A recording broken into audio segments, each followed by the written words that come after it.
Local neighborhood with contaminated drinking water. Who's to blame for putting people's health at risk? Tom Murray joins us now with an up-close look at the problem. Tom? Well, Mike, Carole, we take for granted the water that comes out of our own faucet. We take for granted that it will be clean to drink and cook with.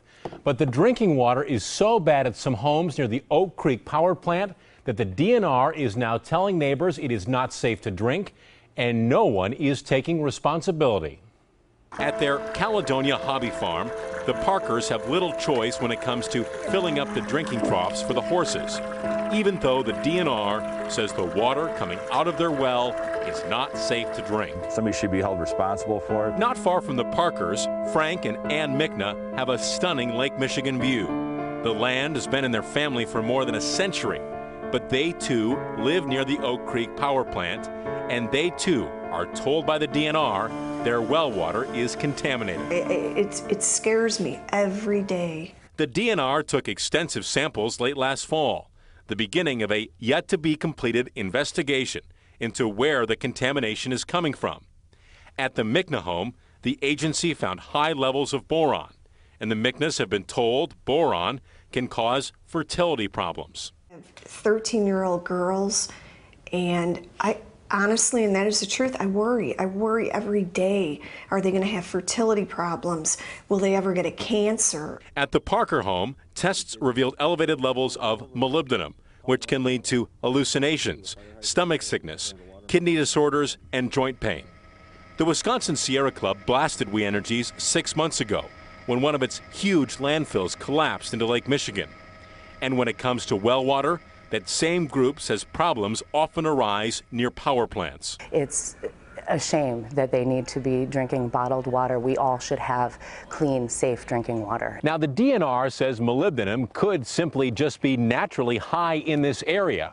They are looking at the We Energies plant as a possible source of the contamination, and also this old landfill, which by federal standards is full of hazardous chemical waste. To get a letter in your mail saying you should not use your drinking water, that could be frightening. Oh, yes. DNR hydrogeologist Joe Lorigan says molybdenum can be traced back to coal ash. You have a power plant that has 4 landfills full of it. It seems like that might be where it's coming from. Yeah, it might be.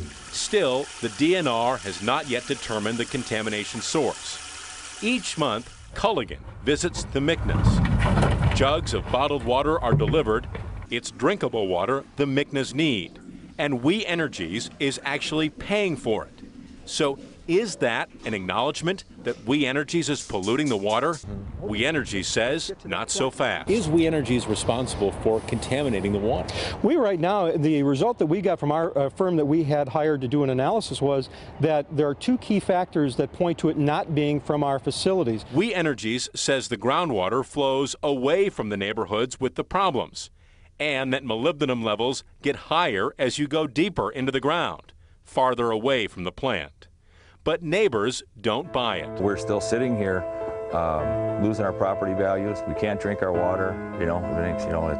It just puts us in a very bad situation here. And the Micknas say giving in would be giving up on their family's history. Our lives are deeply rooted here, and it would be hard to pull up and just go somewhere else.